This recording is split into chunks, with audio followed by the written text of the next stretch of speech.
Okay, let's just start. Okay, so as we did, so for those of you who did join in the How to Meditate module, you'll remember that we did this practice during the practice day. Some of you might be familiar with it anyway already, as here some of you have already been studying for some time or taking lots of opportunities when you can to study and listen to teachings and practice. So I feel that, you know, certainly from my experience trying to integrate the Lam Rim into my mind, into my life, into my being, into my understanding, I find like definitely we need to do, as I mentioned in the How to Meditate module, we have to have a mix of kind of listening to teachings, reflecting on them, and then meditation. You know, that's how we absorb and digest the Lam Rim, the practice. And that's how we transform our mind, you know, that kind of process of listening, reflecting, and then a deeper integration through meditation into the heart, you know, so it's a visceral experience for us. It's our sort of direct experience. So one of the ways, of course, is doing these kind of prayers and practices, relying on a sort of deity practice. The different deities embody different qualities. So here we have the Chenrezig practice, Buddha compassion. So even if we go to teachings, any kind of teachings with high lamas, you know, we always do prayers at the beginning. You know, we always say refuge and offer a mandala. So we don't always go through kind of a short sadhana, but during the course of these teachings, what I'd like to do, because death also can be quite, it's a tough one, you know, it's a tough one to think about, especially in Western culture when we don't think about it. And then all of a sudden we meet Buddhism and that's kind of almost like all we're talking about, you know, death, the process, suffering, you know, and it can be kind of tough and difficult to integrate. So we need these kind of praxis to open up our hearts to it, you know, to be able to soften our mind and then integrate it in our heart and mind in a healthy way. So I would like to, at the beginning of every session, spend about 20 minutes doing some meditation. So it'll be a mix of like, you know, just doing the 9-round breathing, doing a little bit of concentration, and then about 15 minutes of just doing this gentle Chenrezig practice. And we might sort of develop it a little bit more as we go on. Because also what we need, an intricate, a sort of important thing, key part we need in this practice is a sort of blessing, a quality blessing and inspiration to enter into us so that our minds can wake up, you know, so that we can really hear and understand and feel what the teachings are telling us, you know. So we need a sort of purification practice for that. So, and we need, through that purification and that opening, we're able to receive the blessings. And what comes with the blessings is this kind of, you know, embodied in the blessings is an innate realization of the topic, you know. So if we receive that blessing through the practice, you know, then it just helps. It's just all helping to open our mind and to be able to receive what we need for our spiritual development. So that's why certainly my path, this has been very important, and generally, and for all of us, this is a part we need to bring in as well, you know, and adapt as part of your routine in our spiritual practice, you know, forming a meditation practice that allows us to receive the quality blessing, you know, the quality love and compassion, the quality realization through the sort of profundity of these practices that they can bring. So let's just spend a few minutes just getting into our body. So always for meditation practice, we know we need to sort of just settle the mind.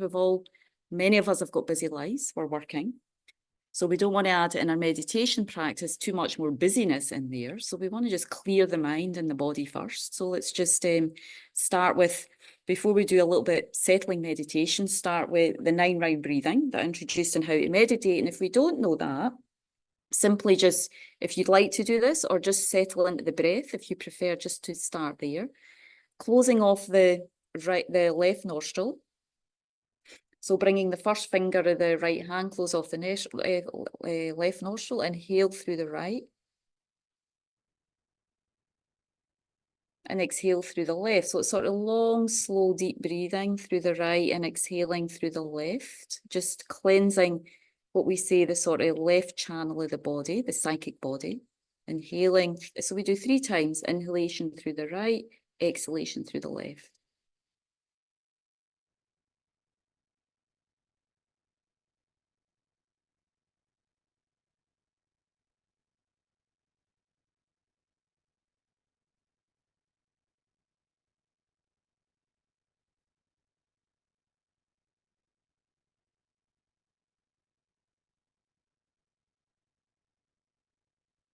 And we've done that. We go to the opposite side, inhaling through the left, exhaling through the right with the first finger of the left hand.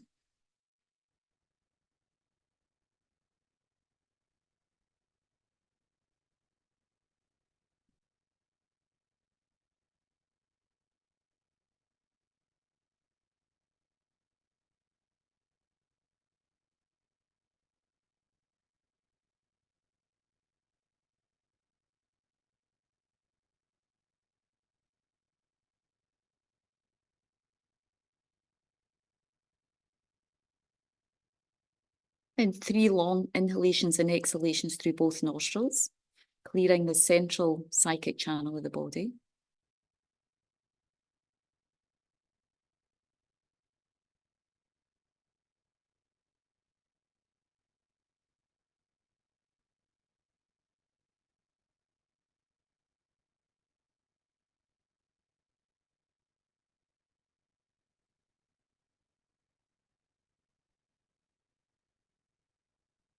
And for the next 5 minutes, just settling in to being with the process of the breath.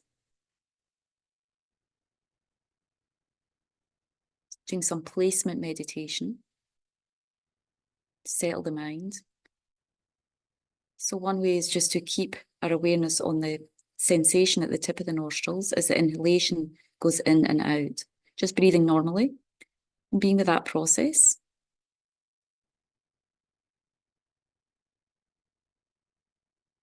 If it takes us drifting into thoughts, just try to catch that thought, label it thinking, and go back to the breath.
Okay, so just taking our awareness off the breath, or just bringing our mind back to the meditation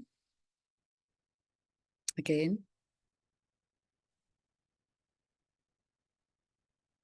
So Lama Zopa Rinpoche, the founder and head of this organization for many years, almost 40 years, used to always say, especially as to us Westerners, often we have this, we can feel lonely, So Rinpoche used to always say, we're not alone, all the Buddhas and Bodhisattvas are always with us, always guiding us. This is something that we want to try and feel and connect as we move through these praxis, through these courses, as I mentioned before. Here in this image, we see the Buddha compassion. So, his aspect is kind of displaying that quality of, being ever present, all seeing, with all these heads and all these arms. The arms symbolize that it's guiding all us beings, the 1,000 arms. The heads showing that it has the ability to see all of us, all beings and all our minds, constantly guiding us to our truth. Constantly guiding us, waking us up from our delusions, our states of mind that are preventing us from seeing our own true nature, our deepest nature. So let's spend a moment just to try and feel or imagine this quality or this being or this image of Chenrezig appearing on a beautiful lotus and moon cushion on the space before us, just like maybe the presence of the moon in the clear sky. That soft moon-like energy just kind of, I feel it on my face and my body, just kind of embracing me. And feel that embrace going to all sentient beings, the light of that embrace, the softness of that embrace.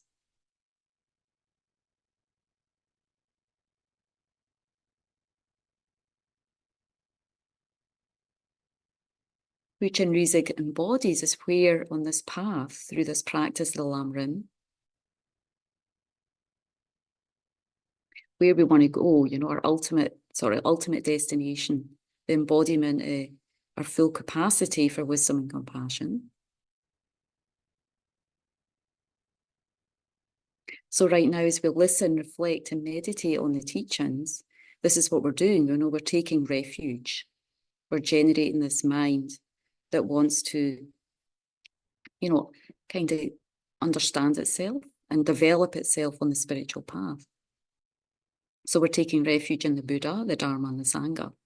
The Buddha is our guide, the Dharma is the teachings as what we want to develop, and the Sangha as our friends, who are sort of supporting and guiding us on the path. This is our umbrella of protection right now from suffering, from negative states of mind, from the delusions. Every time we recite this prayer, it gives us kind of protection for suffering,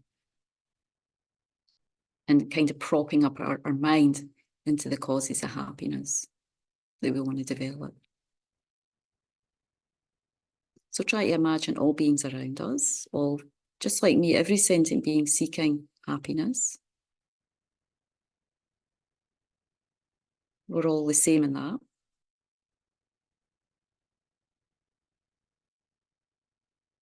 And then taking this kind of refuge in our ultimate nature, our ultimate state of enlightenment, embodied in the image of Chenrezig, the energy of Chenrezig right now in the space before us.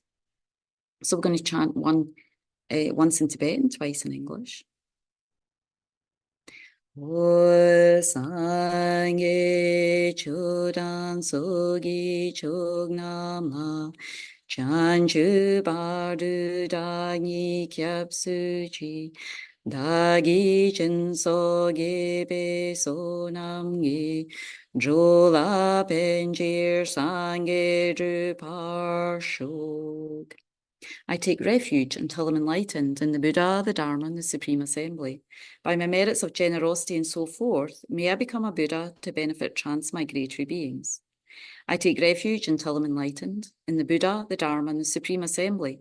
By my merits of generosity and so forth, may I become a Buddha to benefit transmigratory beings. And we just recite each one, the four immeasurables, one time, just taking a moment to reflect on each one. May all sentient beings abide in equanimity, free from attachment and hatred, discriminating some beings as close and others as distant. May all sentient beings have happiness in the cause of happiness. May all sentient beings be free from suffering and the causes of suffering. And may all sentient beings never be separated from the happiness of high rebirth and liberation. Setting our mind in that place of wishing those four immeasurables, immeasurable love, joy, compassion, and equanimity, to may that ripen in my heart and in the hearts of all sentient beings, friends, enemies, strangers, every being equally. May these joyful qualities ripen in each one of our hearts.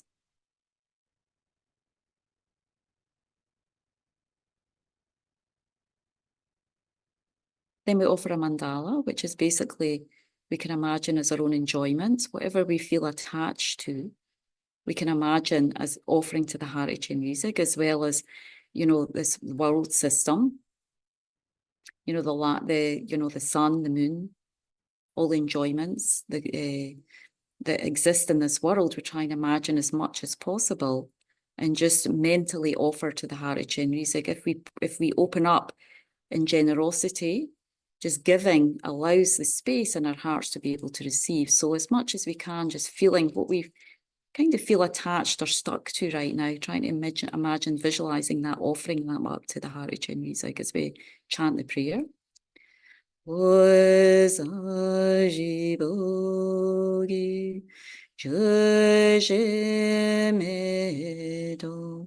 Ramri Rablingshi Nye De Gyambadi Sange Jindu Mete Uwarye Drogunam Dagjina Jubarsho. This ground anointed with perfume, strewn with flowers. Adorn with Mount Meru, the four continents, the sun and the moon. I imagine as a Buddha land and offer it. May all transmigratory beings enjoy this pure land. Yiram Guru Rana Mandala Gamne Yadayami. We make a request. We'll just do the short one. Please bless my mind to become Dharma, Dharma to become the path, and the path to be without obstacles. Again, making requests opens us up to be able to receive the blessings, you know, all the holy beings, the great saints who have practiced in the past, the lineage of these teachings. And then we imagine that Chinrizik is really happy with our prayers, our requests, our offerings. And we're just going to chant a few mantras together, visualizing light and nectar coming for the Hari Chinrizik, and just cleansing our mind, cleansing any obstacles we're feeling right now, maybe resistance, tiredness, or just general challenges in the body and mind. We imagine the purifying clear light and nectar and the kind of essence and quality and sound of the mantra, everything to get combined, you know, just cleans us out like a powerful shower. And then we receive that kind of quality and openness and curiosity to be able to hear and integrate the teachings in our heart and mind. Mani Padme Hum, Mani Padme Hum, Mani Padme Hum, Mani Padme Hum, Mani Padme Hum, Mani Padme Hum. Mani Padme Hum, Mani Padme Hum, Mani Padme Hum, Mani Padme Hum, Om Mani Padme Hum. Om Mani Padme Hum. Om Mani Padme Hum. Om Mani Padme Hum. Om Mani Padme Hum. Om Mani Padme Hum.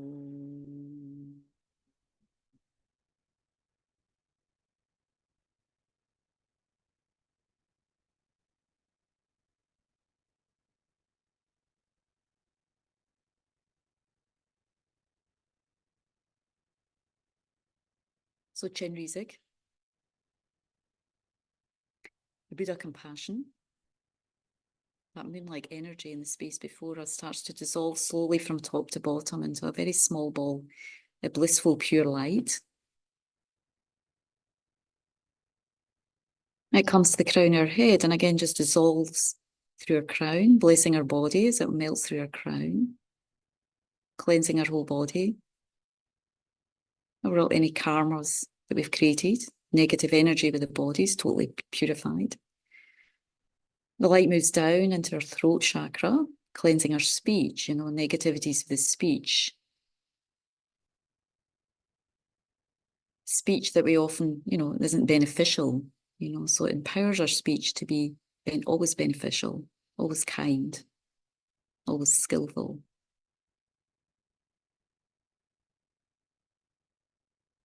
And that ball of enlightened energy moves down into our heart chakra, touches our more subtle consciousness.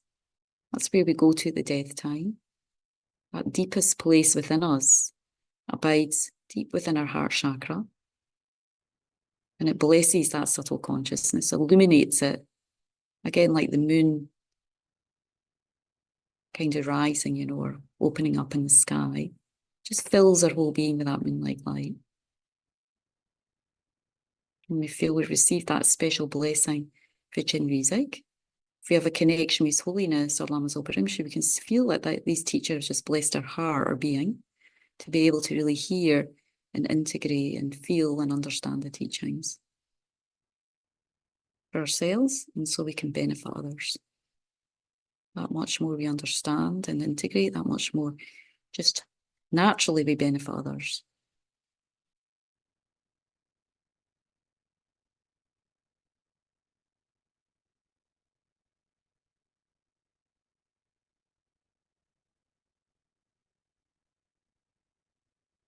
Okay, so we will start with I'm going to share the screen. Wait a minute. Slideshow. From the beginning. Excuse me as well. I just need to drink something. It's really hot here. I'm sure some of you are experiencing a lot of heat as well.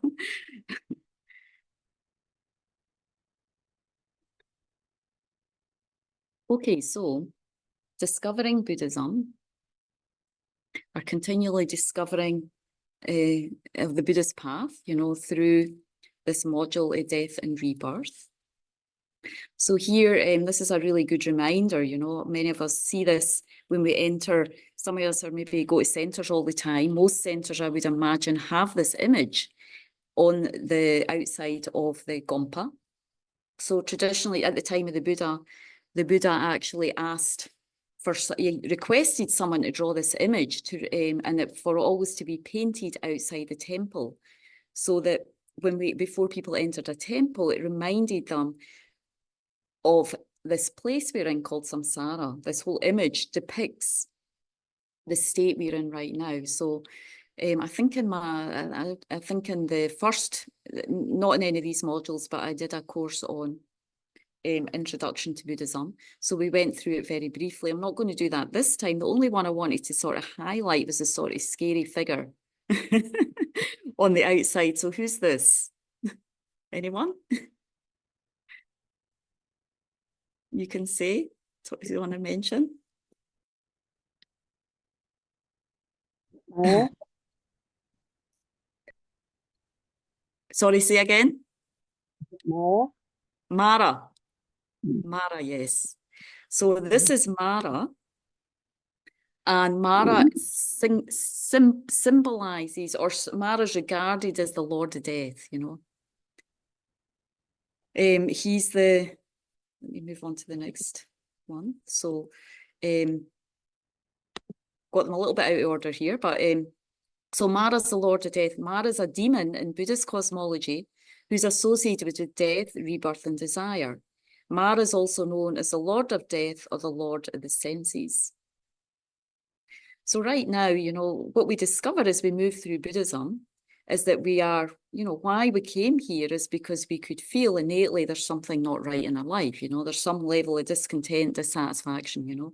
So what we find when we meet the Buddhist path is that we go through these, you know, what we discover first. And so is that we are in this process or in this situation of being under the control of suffering, you know, the truth of suffering. This is the first thing that the Buddha discovered or saw himself, you know, when he also came out of the palace, you know, and started to meditate and just kind of went through the stages of the path and kind of discovered these Four Noble Truths, you know. So he, so what, you know, what is the first teaching he gave was this teaching on the Four Noble Truths. So before we go into the topic of death here, what I wanted to just do is sort of cover the preliminaries here by starting with always, you know, what are we doing on the Lamrim path? What are we trying to uncover or discover? And the essence that we're trying to uncover or discover is the essence of these Four Noble Truths. The truth is suffering. You know, how much are we impacted by suffering in our life? You know, what does that really mean? What does that involve?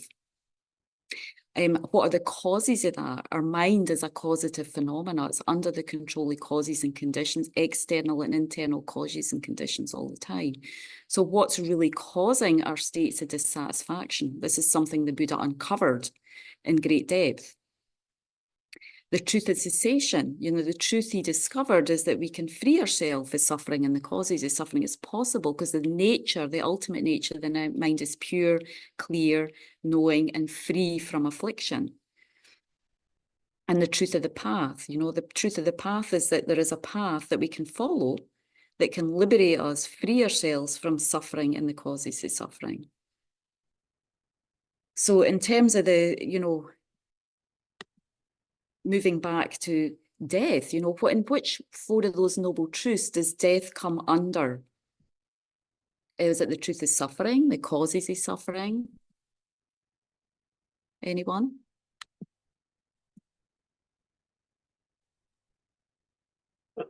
That's suffering, and it's a cause of suffering. And well, actually, when the Buddha left, when the Buddha left his one of the reasons that the Buddha left the kingdom, when he first, you know, as we know, the Buddha was born into a kingdom of great wealth, and he was destined to be a prince. So his father protected him from all the kind of from any kind of suffering. And because he could see that the Buddha was from a young age a very sort of spiritual being. But however, when there was a time in the Buddha around his mid-20s, he was able to escape from the kingdom. And one of the things that struck him when he escaped the kingdom was this, that he was, in the time in India, death was very open. It was out on the streets, you know, they carried people, corpses on, just out and open, and they buried them in the sea. So that's what he experienced when he left the kingdom. And just by seeing that one time, the Buddha was able to understand, along with seeing death, old age, sickness. And he also saw, he came across a spiritual man, but through seeing, he saw someone who had died. At that time, he saw someone who was sick, and he also saw someone who was very old and aged. And just by seeing those three things, he developed what we call renunciation. He developed an immediate kind of awakening that this was something to be liberated from, death. So again, for us right now, we might not be there, you know, we need to listen to the teachings, we need to contemplate it. And this is what the purpose of this module is, you know, really to get a sort of healthy relationship with death. Because in the West, I think we don't have a very healthy relationship with death. We either don't talk about it. I mean, when someone dies in the family, generally it's not, I think for most of us, maybe not all of us, but for most of us, it's something uncomfortable. It's something unknown. It's something that we don't talk about in great depth, you know, because we don't have a really deep understanding of it. But at the time of the Buddha, it was very clear that Mara was this kind of demon, or it was a type of suffering. It was a condition that we needed to be free of. And that prompted him to develop what some of us may have covered in the previous module. Venerable Pema talked about this mind of renunciation. And for some of us who have been studying for some time, we have a little bit idea of what this mind of renunciation is. Renunciation comes really from understanding suffering and the causes of suffering, those first two noble truths, and understanding there's a state of freedom that we can achieve, you know, be free from, and there's a path that we can practice. So this was key in the Buddha's, his understanding or his perception of death was key for him engaging, leaving the kingdom, developing what we call this mind of renunciation, seeking liberation, going into the forest, seeking teachers, and freeing, you know, and developing this desire to really achieve enlightenment, you know, and to liberate himself of suffering and the causes of suffering.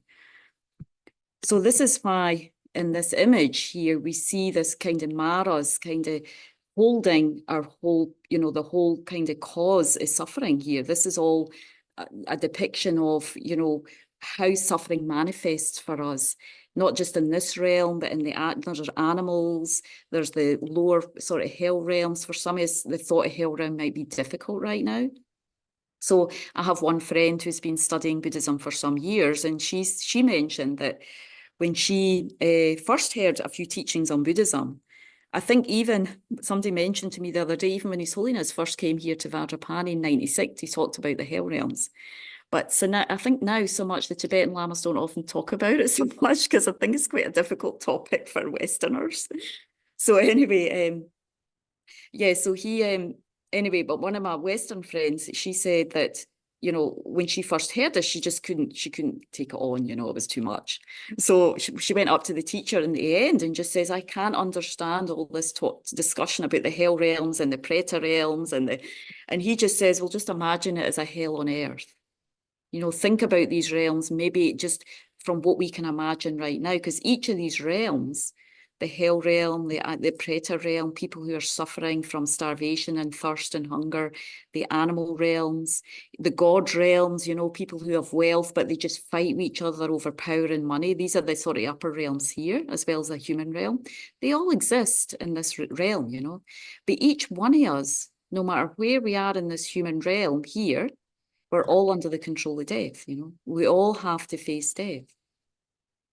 And this is what we're looking at in this module. We're trying to change our relationship with death, you know, and develop a deeper understanding of what death means for us, you know, and how we can start to kind of have a healthy, friendly relationship with death, at least, you know. If we don't have the power to completely overcome that Mara of death, that demon of death that we're all under the control of, at least we can maybe come to that time in life where we feel a state of less fear, a little bit more knowing of the process, a little bit more acceptance, and maybe more peace, you know, because we know what's going to happen. So hopefully we have a wee bit more clarity with that situation as we go through this module. So as again, what the Lam Rim is really doing, as I'm mentioning here, is it's shining a light on our situation. All the topics we cover in the Lam Rim, each one is kind of shining a light on, you know, Mara, we can say Mara's the demon of death, but Mara's we have lots of demons. It's not just Mara, you know, it's not just death, you know. So we have demons, we have difficulties, we have sore points, you know, and so often when we hear these teachings, those sore points come up. Almost like when we get, you know, if we've ever had acupuncture, sometimes they put the needle there and it can be a bit tough, you know, a wee bit sore, but that doesn't mean it's a bad thing. It just means that it's touching the right point. So similarly, when we talk about these topics, sometimes it's like, oh, no, I don't get that. It's difficult, it's hard. Sometimes it's like, great, we just absorb, but other times it's like, no, but I don't get it. And we have resistance. But either way, the Lamb Room it's set up in a way where hopefully each topic we can digest step by step. You know, we're not starting with the hardest topics, we're starting with the sort of easier ones. Each one of them are a bit, you know, gritty parts, but it's set up in a way where slowly we're sort of able to digest. And again, with these Lamb Room teachings, this gradual path to awakening and enlightenment, we have to go over and over again and again. As some of you said, you know, you've already been studying for some time, and obviously you recognize the benefit of just continuing to listen, reflect, and meditate, and it goes deeper and deeper. So again, on the other side, you know, with the Four Noble Truths, the first one, there is suffering. So Maitreya Buddha, the future Buddha, you know, he said, so our job, what is our job? What's the job of the Lamb Rim? You know, when we reflect on the Lamb Rim, as we go through the Lamb Rim, we start to understand suffering. We start to understand the death and the process of death, why we need to think about death, what it means for us, and all the other different types of suffering that we're under the control of. That we start to understand through the Lamb Rim practice the causes why we suffer, you know, karma and delusion. What is karma? How does it function in our mind? How does it control our lives, really, you know? It's not that we're under the control of karma, but it's like, it's our experience day to day. Everything in our world is a reflection of our karmic energy right now. You know, what is the level of our karma right now? It's where we are, you know, what we're experiencing it. So how do we work with karma to create the most positive result for ourselves? How do we start to sift away at the delusions in our mind, you know, ignorance, you know, anger, fears. So this is what we do. This is what the Lamb Rim, it helps us with all that. Maitreya, but then, you know, when we understand the first two, then mental, spiritual health will start to be accomplished. You know, we'll feel healthier, we'll feel better, we'll feel happy. That should be the result. As we go through these paths, there will be some period of kind of detoxifying the mind. That can be kind of hard, you know, but ultimately we'll get healthy again. The mind will start to be healthy. And that happens through taking the medicine of the Dharma. You know, so it's a very kind of practical process, really. And as much as possible, we try to make it digestible for our Western minds, you know. I mean, it's come from India, it's come from Tibet. So, you know, all my studies predominantly came through Tibetan and Eastern teachers. So we all, you know, our job is to try and make it digestible for ourselves, you know, and for all of us, because it does apply to all of us, you know. It doesn't matter what country we come from. These four truths apply to every living being in this world system, on this planet. Once we see it in ourselves, we start to see it, hopefully with compassion in others. So really this week, you know, the first session, what I wanted to cover this session really is a sort of going over more of starting, you know, just reminding ourselves of where we are right now in these modules, because I think the last module that we did with Venerable Pema went through basically presenting the path, you know, what does generally the Lamb Rim path look like? And I did check with Venerable Pema, and she didn't talk too much about sort of the preciousness of human life. So what I wanted to do is just sort of recap what we're doing in the Lamb Rim, again, through just touching on the Four Noble Truths and how we're trying to integrate them into our being through the practice of the Lamb Rim, how it's set up in that way for us to be able to integrate and develop the Four Noble Truths in our lives, in our beings, in our hearts. But I wanted to kind of a little bit go back to the beginning and just recap on, the stages of development that we go through the Lamb Rim, and then recapping on what are we doing with the Precious Human Rebirth meditation as a preliminary to moving into the death, you know, the whole kind of next 5 weeks on why we have to think about death, how we die, how we meditate on it, and what, you know, what kind of practices can we do at the death time. So Yeah, so first of all, before we get into the kind of deeper topic of death, just kind of getting back to where we need to be, reminding ourselves what kind of the preliminary meditation of precious human life as a kind of stepping stone into the sort of a little bit harder topic of death and rebirth. So again, there's three steps. So, everything, this whole path is about developing inner peace and happiness. This is our potential. This is our kind of birthright, especially because we're humans, We can definitely develop the causes of peace and happiness. We need to do it. We have this human life. We have this human potential, So it's like almost like kind of we have to take some responsibility for that once we understand the Lamrim a little bit more. We need to feel like, well, it is my responsibility when I have this freedom to develop the causes of happiness for myself. That much more I'm happy, that much more I'm not harming others, that much more I can benefit others, and all the way up to developing these kind of incredible minds of bodhicitta and the wisdom realizing emptiness. But what levels of happiness does the Lamrim take us through? So the first few sort of modules of the Lamrim, what we're looking at is trying to prepare our minds, our hearts, based on what we studied in the first module, that we have this continuity consciousness. Death time isn't like the be all, it's not the end, It's like, it's just a kind of trip. It's like a process we go through till we move on to the next life. There's this kind of indestructible part of us, our subtle consciousness that moves from life to life.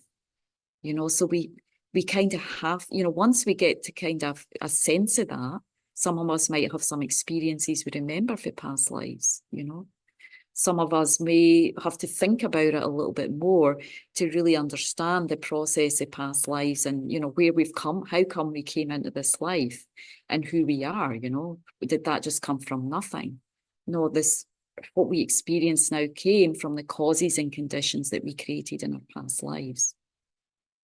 And because in the actuality, we're in a really good situation, for most of us, we have our challenges, we have our problems, but generally we say, as we move into the teachings on precious human life, we've landed in a really good spot, right? But the first few stages of the Lamrim are about making sure we land in a good spot in the future. We take care of ourselves. This is the most compassionate and kindest thing we can do for ourselves, is take care of our next future lives. And as this person's doing here, we want to jump from the past into the future. We want to land at least on that rock or mound of a good future rebirth, the same level, maybe a wee bit higher even. We don't want to fall down into the cracks of a sort of unfortunate state. We want to ensure that we take care of ourselves and get over there, So that's why I used that image. I hope it's helpful. So that's the first level of kind of taking care of the mind that we want to do, taking care of our future happiness. So the second spiritual goal, which again, many of you have heard before, but it's just reminder. Familiarity, that mantra. Second level that's a wee bit harder, to develop, needs stronger causes and conditions, needs more effort, is this kind of happiness and liberation. Freedom, freeing our mind, these chains symbolize the causes of suffering, the karma and delusion. And so we're trying to liberate our mind from that, and we're not wanting to be birds, but we want to, it's the only kind of image I could find that was kind of liberating. So we want to free our mind from this bondage of karma and delusion that we've got right now, this kind of clinging that we have to this view of self that it's not correct, This clinging to maybe karmic actions that we're doing that are not benefiting our spiritual life right now. Karmas that are not helping us to move forward, and helping us and supporting us to develop the causes and conditions for liberation.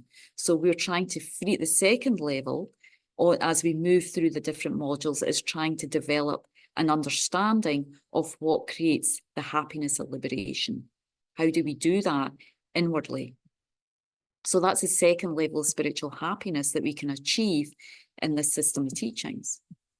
And of course, the last one is the highest level of happiness, the sort of diamond-like happiness, the indestructible happiness, that again, we have each one of us, the potential to achieve, to attain, to create, is this happiness enlightenment, which embodies what we call the two bodhicittas, or this wisdom realizing emptiness, and this kind of awakening mind of bodhicitta developed to its highest level.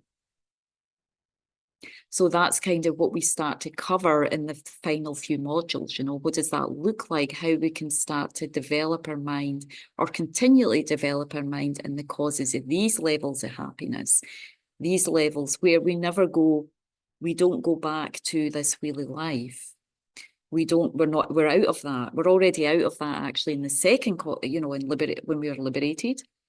And then we're kind of like achieving these states, these higher states of enlightenment, these kind of holy bodies, Chenrezig and the Buddhism and Bodhisattvas, that's the kind of level we're flying to when we get into this kind of third level of happiness, the happiness enlightenment. So one example of a being who achieved that and who's greatly praised and honoured in this tradition is Milarepa. So some of you might have heard of Milarepa. He was a great Tibetan saint, I think around the 11th century, but I could be wrong there. It might have been more like the 13th century. Please correct me if anybody knows the exact date. Oh, sorry. And anyway, he was greatly honoured because he really gave up all his possessions. He followed his spiritual teacher. In his early life, he actually, you know, followed the wrong path and killed many people, generated great regret, and eventually found a teacher, Marpa, his guru Marpa, who put him through many trials and tribulations, including building a 9-story house and taking it down 3 times. And after that, he went to the mountains. His teacher gave him permission to go to the mountains, and he sustained himself in his practice on nettles. We don't see here, but actually he turned green because he just lived on nettles, and he ended up with this green hue on his skin through just only sustaining off nettles. But he eventually, through great determination and practice, was able to achieve this quality of enlightenment, or achieve enlightenment in one life. So he's regarded as what we say like a jewel-like disciple, you know, someone who, you know, he developed all the wealth, the realizations. He didn't even own 1 rupee. You know, he gave up. It's not that we're expected to do that, but what he embodied is this kind of the quality of enlightened mind, that it's the kind of inner wealth of enlightenment. You know, he didn't need to even own 1 rupee because he had developed all the qualities and inner realizations. So when we, you know, generally, just because I don't have a lot of time to speak about Milarepa tonight, but if you're ever interested to read about him, it's always very good to read life stories of holy beings. You know, certainly when I go into retreat, the Milarepa is often the book that I go to, because it doesn't matter how many times I read his life story, I just find it so inspiring. You know, his devotion to his teacher, his determination to achieve enlightenment, all the hardships he went through. I thought, well, if he went through all these hardships, surely I can go through a little bit, you know, and just put a wee bit more effort. It just gives a lot of inspiration when you read the biography of great saints, and I'm sure some of you have done that already. So I just wanted to mention him as an example as someone who really strove, you know, to develop all these different qualities of the path, and as I say, always to feel like one easy way, you know, to develop positive energy is just rejoicing in the examples and masters, you know, holy beings, reading about their life stories. It gives a lot of inspiration for our own practice. So I'll actually mention this picture in the next, as we go through the next modules, the other one in the corner. So So again, back to scratch, where do we start? So where we really start in the Lam Rim to develop these 3 levels of happiness, happiness of future lives, happiness of liberation, happiness of enlightenment. The first contemplation is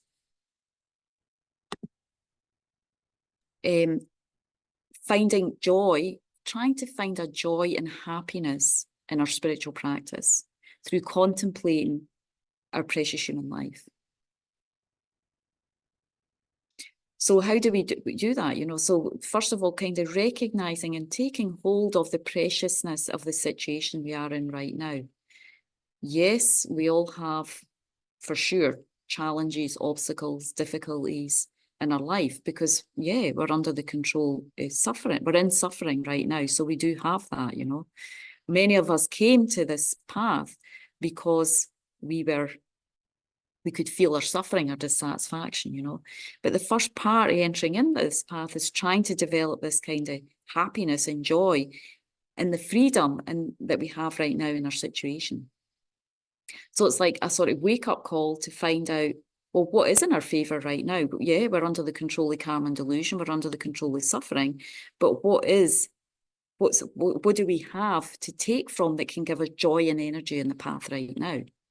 So how we do that is contemplating what's in our favour, the 8 freedoms, contemplating what we've got going for us right now, our 10 richnesses, and then using analogies to develop this kind of sense of happiness and joy and the preciousness of your human life.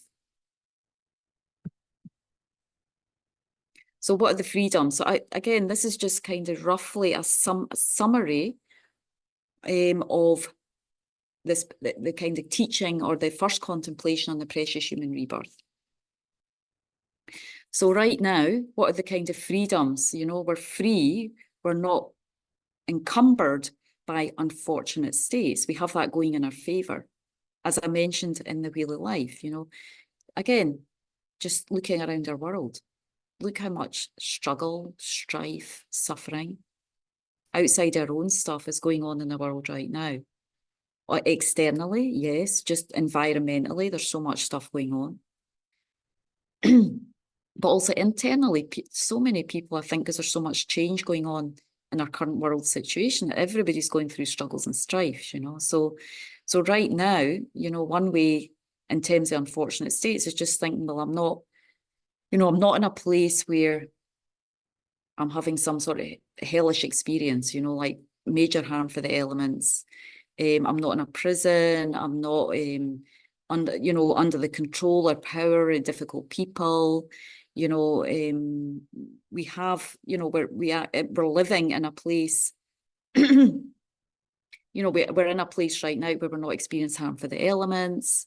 We're not in kind of any hellish state. We're not in a place. We have a playtime where we can work. We can have whatever we need to sustain our life. You know, our body, to sustain our body, to sustain us not spiritually, physically. So we are kind of free from these states. You know, so we try to meditate on, or kind of, it's like comparing ourselves to other people. You know, not out of a sense of pride, but just to think like, you know, right now I'm not in these kind of situations, and I'm in a very, you know, precious situation and being able to be able to study and practice a spiritual path. So we have that kind of freedom, that possibility in our life to be able to study and practice and meditate. We have that freedom, the second one, from being born from wrong views, you know. There's many places where, I mean, even in Tibet right now, it's actually very difficult to practice the Dharma, you know, because of the restraints and the restrictions in the Chinese government. So, and then of course, there's all these countries where there's wrong views, you know, so people aren't able to really adopt or embody and study a spiritual path that's going to benefit them. So we're not in that kind of situation right now either. Another freedom that we enjoy is that we're not born in a place when the teachings and the teachers are not available. So again, these might, as I said, these are all This is all shining a spotlight on things that often we don't think about in our lives. You know, we tend to get embroiled in what's the problem. If you're like me, if we've got one problem, we just tend to embroil ourselves in that. And we forget to think about what we're fortunate about. What do we feel? What's good in our lives? This is what this contemplation's all about. What's good in our lives? Try and remember that. Try and wake up in the morning and contemplate that. It's great. We're so lucky that we're in a place right now. We have a freedom in our life.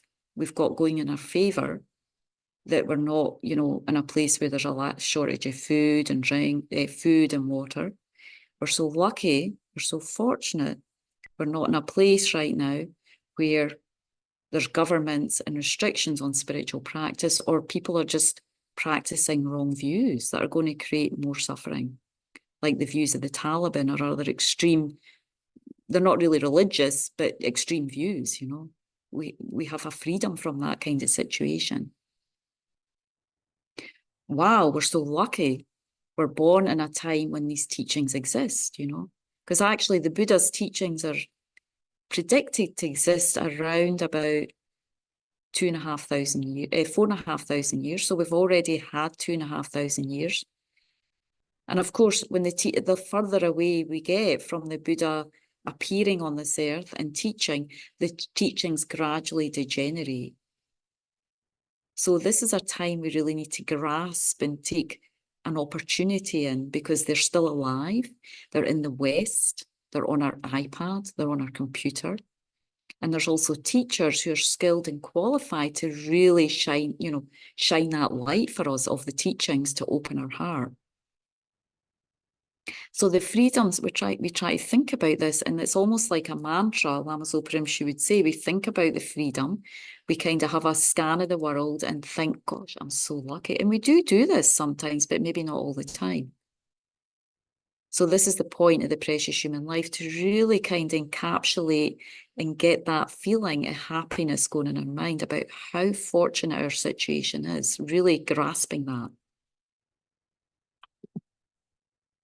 So we've got the 8 freedoms, 10 richnesses, again, just naming a few. For those of you who are not familiar or maybe don't have reading materials on these, then I suggest that you can really, these days you can just Google 8 freedoms and 10 richnesses, and it just pops up on the computer, you know. I mean, 2 places where you're particularly helpful is teachings by Lama Zopa Rinpoche on them, and also Thupten Chodron has very nice teachings, kind of just going into a wee bit more detail on these. Again, we're just kind of touching some of the points, because, as I say, it's essential as we go into the teachings on death and impermanence, just kind of feel this sense of fortune that we have to go in more deeply to each of these topics, how fortunate a situation that is, because we're experiencing these freedoms and richnesses in our life. We live, so what are the richnesses? What can we feel valuable about, you know, this kind of richness in our heart that we're trying to experience? So we lived in a time when the Buddha appeared. So what does that mean? What it means is, according to Buddha's cosmology, we're in a period called a fortunate eon. And during this fortunate eon, which is thousands and thousands and thousands and thousands of years, 100 Buddhas will appear. And during these times, a Buddha appears, and then there's a long time where it's what we call in the Buddhist tradition a period of darkness, when a Buddha doesn't appear. And then again, when our merit, our karma ripens, the sentient beings, another Buddha appears. Buddha Shakyamuni was the 4th Buddha. And Maitreya Buddha will be the next coming Buddha. But after the teachings, the light of the teachings of the Buddha, this Shakyamuni Buddha disappears from this world, not because the Buddhas don't want to teach, but because our karma, our merit to be able to hear and receive the teachings finishes, you know. There's no longer an interest, so they just naturally, they fade out, just like any other spiritual practices. If people don't practice them, don't develop realizations, they fade out, they disappear. So similarly, the Buddha's teachings will, and there'll be a long period of darkness. what the Buddhists say darkness, because there's no teachings in this world system, this continent. And then again, our karma changes and the next Buddha appears. So right now we would say that we're in a very fortunate time, because this is a time when Shakyamuni Buddha came, we're alive, and the Dharma still exists. There's still teachers who can teach us, very qualified ones, like His Holiness the Dalai Lama, Lama Zopa Rinpoche. There's many, many great gurus, bodhisattvas in this realm right now, teaching, giving us teachings. And he also taught, sometimes Buddhas appear and they don't teach, because they appear, they achieve enlightenment, but they scan, they scan and they say, no, actually nobody's going to listen. So there's no point to teach, So that's another fortune that we have, something to feel some sort of richness about. Again, there's a Sangha community. We have a community of practitioners who have traversed maybe some of the path, maybe more of the path than I have. They have a deeper understanding and experience of the teachings I have. They may not have, all the quality and realization, but they have more experience than me, so they can support me. We need that, we need practitioners to help us. And we have an interest, and the other thing that's very, very precious, that Lama Zopa Rinpoche used to say, our curiosity, our openness, our merit, our inclination towards spiritual matters, our inclination towards ethical behaviour, our inclination to be more kind and compassionate, or want to be, to develop that limb, that capacity in our mind, our inclination to even hear the teachings on emptiness, just hear them and doubt a little bit about how the I exists. That's really, really precious, So that's something every morning, when we think about these freedoms and richness, just try and think how wonderful it is, how amazing it is. I have really good karma. I'm very fortunate. That's kind of where we want to go with this contemplation, to start to feel like, well, I'm really fortunate, and really start, the more we think about these, the more we start to feel I'm really fortunate. Because so many people around me, they don't have that. Maybe our friends and our family, they all have like food, clothing, shelter, they've good hearts, but still maybe they don't really want to understand about Buddha nature. They don't really want to investigate, could I develop myself further? Do I have this potential? Do things really exist the way they appear to my mind? That inclination's not there, but we have that because we're here at these teachings. So it's very fortunate, not to feel proud, but to develop a self-confidence as we move through our spiritual path, a level of happiness and joy that will sustain us through the other modules, the other aspects of the Lam Rim.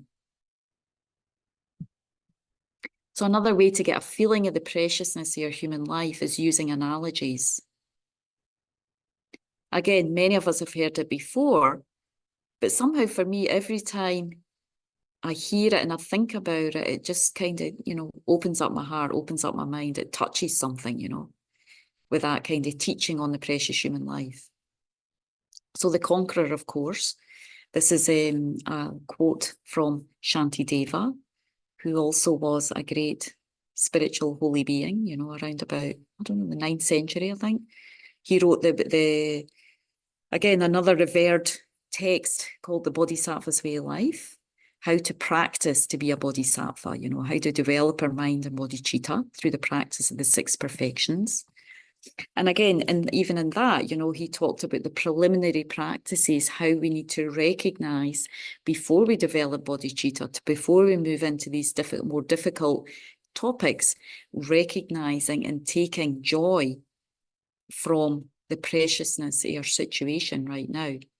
So the Conqueror, the Buddha, said that, having the situation we're in right now, an analogy to this is like a turtle putting its neck through the hole of a yoke floating in a vast ocean, and a human life is extremely hard to find. So that doesn't kind of encapsulate it all, but basically this analogy is like imagining, so place your mind in imagining a turtle that lies at the bottom of the ocean, And I know turtles live very long, don't they? Well, this turtle's living forever kind of thing, in this analogy, but this turtle lives at the bottom of the ocean. And every 100 years, he swims to the top of the ocean and he peeks his head out to the out at the top. And then he goes back down to the bottom of the ocean again. That's his story, However, so imagine, and then imagine in that situation, that scenario, that there's a golden yolk, like a ring floating on this vast ocean, like the Pacific Ocean, something like that, a really big ocean. So there's rings floating all over the ocean.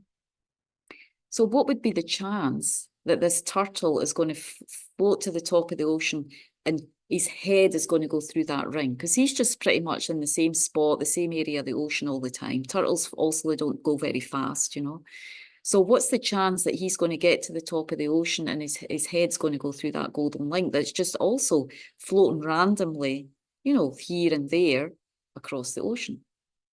So what the Buddha saw with his omniscience, what the holy being's saying, the situation we're in right now of having these kind of 8 freedoms, these 8 favourable situations, circumstances, and these kind of richnesses in our life is similar to that turtle coming to the top of the ocean. The chances of that is like the same as the turtle coming to the top of the ocean and catching that ring through his head, catching and going through that. It's very slim. It's very rare. But that's what we've done right now. The golden ring signifies the Dharma teachings, the goldness, the wealth of the teachings, the wealth that we can achieve through practicing, the inner wealth. The turtle is us. The fact that it only comes up every 100 years also shows that most of the time, we're not in a situation, we're often in an unfavorable rebirth, like a health sort of rebirth, an animal, a predator rebirth. And I mean, again, maybe we can just think that's like these situations on Earth, if those realms are too difficult for our minds, But usually we're in a state where the mind's closed, the mind's, we just don't have we don't have these conditions presenting themselves in our life right now. So usually we're there, but every now and again we swim to the top of the ocean, but we don't always catch the yolk, But the turtle going up every 100 years shows how often we kind of get out of unfavorable states. We might have a human rebirth. We don't capture the yolk, but we might have a good life. We might not experience so much suffering, like we see many people around us. We have our ups and downs, we have our challenges. We're now at samsara, but things are going not too bad, at least we've got a human life. But to capture the yolk, to get our head through the yoke, to have this spiritual sensitivity, this curiosity, this interest, that's much more difficult. To have all these 8 freedoms and conditions. So that's what the turtle's done. So that's an analogy. So again, thinking about that analogy, this is where I am right now in my life. This is how fortunate I am.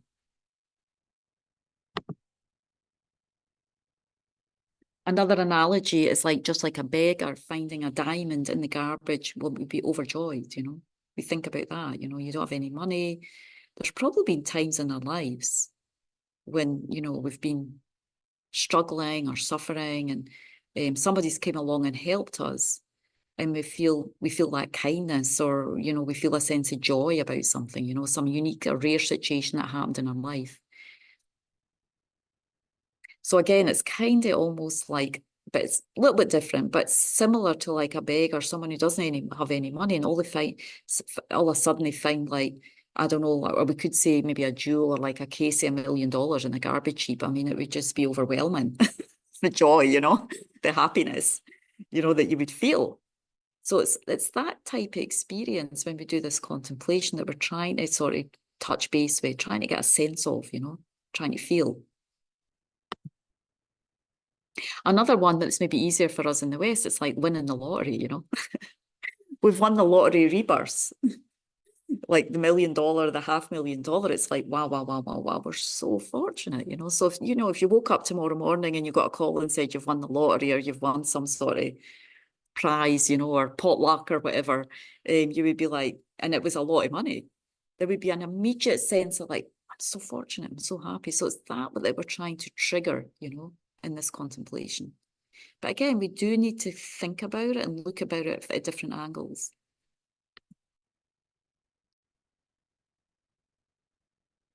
So again, if we have this kind of feeling fortunate, feeling lucky, it creates a very positive environment. It's, again, just reiterating, it's creating this positive, happy environment in our mind and a kind of joy and inspiration and energy to move into the other. You can see that, you know, to move into the other parts of the practice and to really help us to keep going through the Lam Rim, through these more difficult topics, and to give us energy, you know, energy and inspiration to practice. That's the main thing that this first one gives, you know, that sort of energy, joy, happiness, and inspiration. So again, from the prayer, the foundational good qualities. So we're going to use this as we go through the different modules. So this was composed by Lama Tsongkhapa, who's the founder of the Geluk tradition of teachings that we are studying here in the FPMT. There's four different traditions, and Nyingma, Sakya, Kagyu, in the Tibetan tradition, 4 schools. Each of them equally guide a student, a disciple on the path to enlightenment. But they, you know, they all have the same kind of types of teachings, but just slightly different emphases on different practices. So they were just developed because, you know, just like in other spiritual traditions, the teachings ideally should be regarded as the same, but different schools develop, different ways of practicing develop according to our levels of mind. So during around the 13th, 14th century, Lama Tsongkhapa developed the sort of fourth tradition, the fourth school in Tibetan Buddhism, the Geluk school. The other 3 were developed previously over different centuries, and this was the last one that's developed by Lama Tsongkhapa, and he wrote, you know, extensive commentaries and on the teachings, which are actually studied by the 4 schools.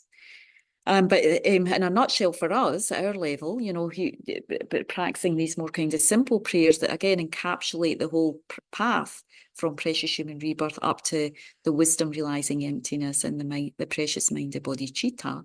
These prayers kind of encapsulate in just, I think it's like 14 verses, that, you know, the different stages of the path that we need to progress through. So this verse here kind of explains this in a succinct form, you know, the precious human rebirth. So understanding that the precious freedom of this rebirth is found only once is greatly meaningful and difficult to find again. Please bless me to generate the mind that unceasingly, day and night, takes its essence.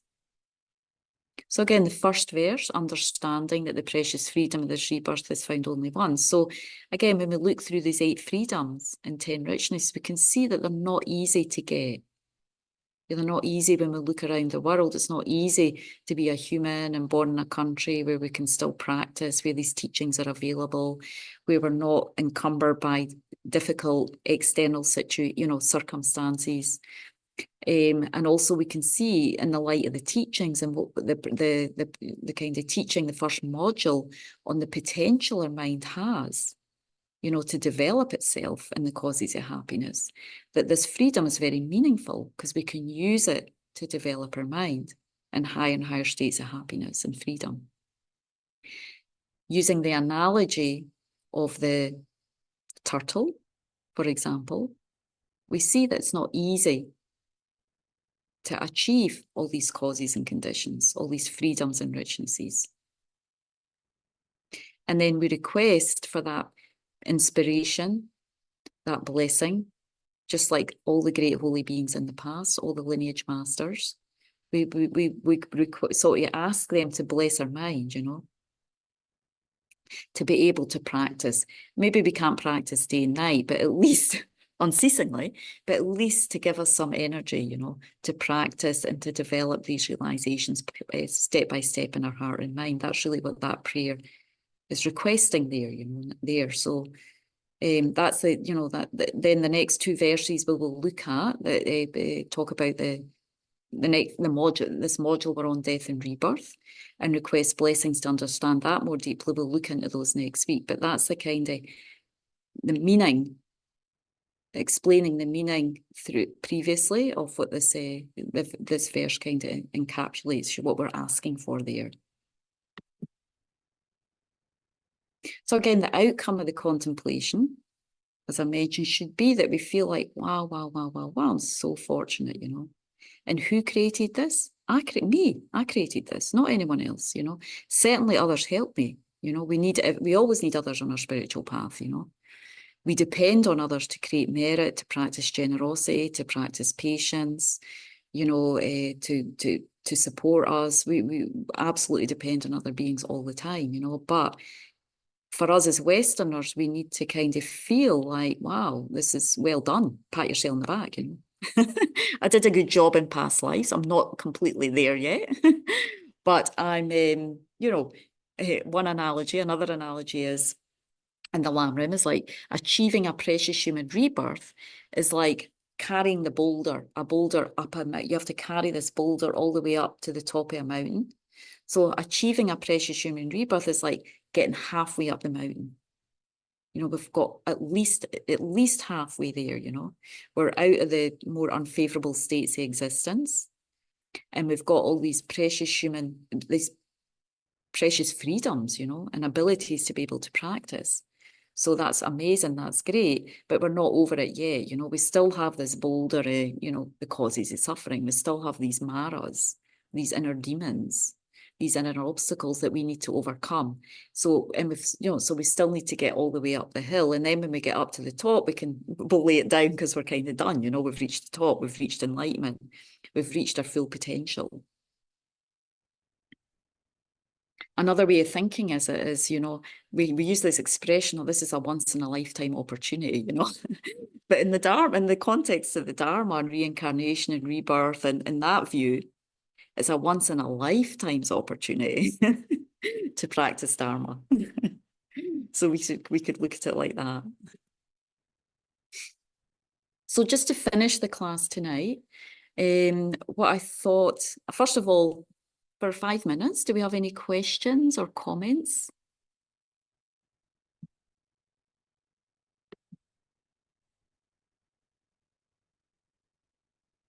Hi, this is Cheryl. I have a question. Yes, Cheryl. This is a very basic question because I am fairly new to Buddhism and I still feel like I'm trying to learn all the basic terminology and things like Yes. that. Yeah. So when you were talking about the 3 spiritual goals, Yes. and you listed happiness of future lives, happiness of liberation, and happiness of enlightenment. So my question is, what is the difference between liberation and enlightenment? That is a confusing piece for me. Good question, yeah. Does anyone else want to attempt to answer? Let's see what we all know. Someone else? Bay, Urs. You want to give it a go? Have some courage, you know. Joe. Yeah, Joe, Cheryl, okay, Joe. I've had the great advantage of just having completed module 3. So the difference is, if you achieve liberation, it's for yourself only. It's to free yourself of samsara, of death and the cycle of death and rebirth. But if you achieve enlightenment, it's through the cultivation of compassion for the suffering of all beings, and you're trying to achieve enlightenment or Buddhahood for the sake of to help all sentient beings escape from the cycle of death and rebirth. Good. Well done, Joe. Yeah, well done. Cheryl? Cheryl, does that help? Yeah, that helps a lot. Good. I didn't know that. I had no idea that was the answer. Thank you. Good. Yeah. Any other questions? Good question, Cheryl. Never be shy to ask a question. It can always help others. You know, most of us have these questions and we think, oh, they'll, you know, I'm too shy to ask that. That's kind of obvious. But so, any other questions? Stan? Yes. I was very fascinated to hear how you spoke of Milarepa, whom Yes. I've found very interesting over the years, his songs, and I'm a musician, so I'm very curious about that. But your comment that he achieved enlightenment in one lifetime, and I find it hard to believe that he didn't in previous lifetimes generate the karma to have that lifetime to Yes. actually, therefore, did he really generate his enlightenment in one lifetime? And can you speak to that? Yeah, no, it's a very good point, Stan, because I mean, of course, there's no way we can just pop out of nowhere and all of a sudden achieve enlightenment. You know, the causes and conditions are so vast for that, you know. So from what I've heard, that he was a geshe. So a geshe in this tradition is someone who's well studied. So he was a geshe for many lifetimes, you know, or that level, to that level. I think for sure he'd been studying, I mean, to have those imprints, you know, he'd been studying and practicing for many lifetimes, I think.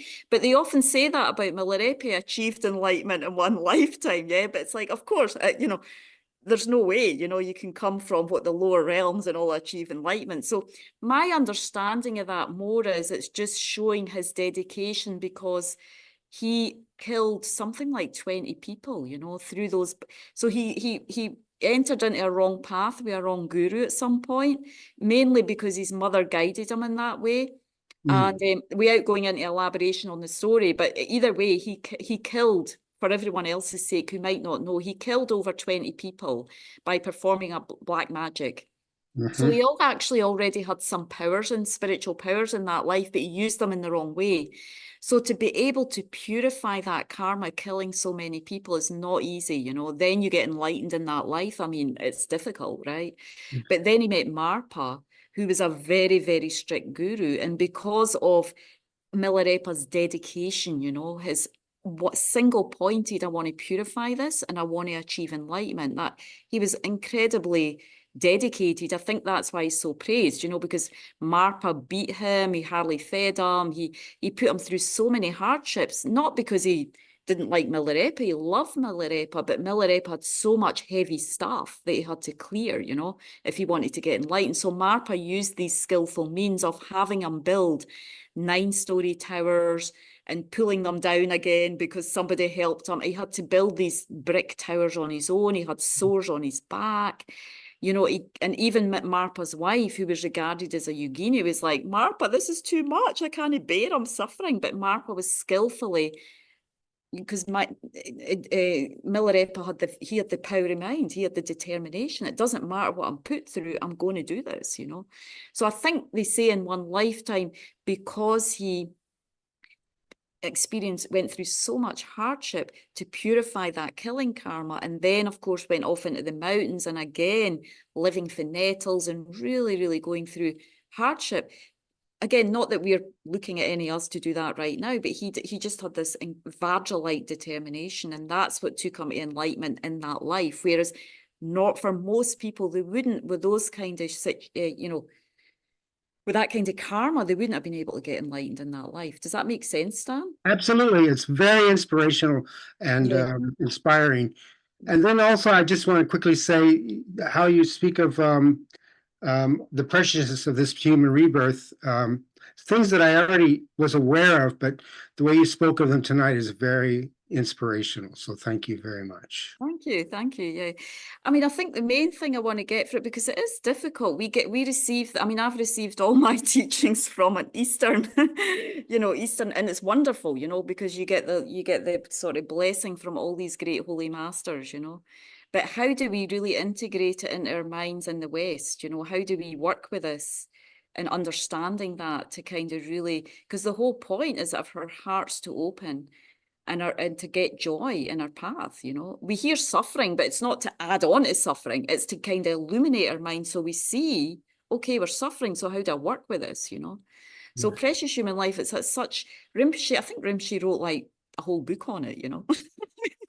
for us Westerners, because it's actually where we really need to work on those preliminaries. We kind of want to jump to bodhicitta and emptiness, and it's not that we don't have aspirations for that and study those, but I do see myself, if I don't think about precious human rebirth and death and impermanence and in the right way, I won't be able to get the depth and the kind of profundity of bodhicitta and emptiness, you know. So I hope it helps a bit. And I hope Ollie has got something from it. I guess I don't want to go over time. So all I wanted to mention now was that for next week, now you can find again this on the online, a precious human. What I wanted us to just kind of, there's not any reading materials so next week at the moment, but I thought what would be a nice exercise if you can, for those who meditate, or even if you don't meditate, just when you get up, look what's coming up in your mind. What's your first thought in the morning? Is it something feeling fortunate? Maybe it's just like, I'm tired, I need a cup of tea. I don't know. But we try to bring our first thought to like connecting with the preciousness of our human life, you know, one of these favorable conditions, one of these richnesses. As His Holiness say, when you wake up, do we try to think about what's fortunate in our life?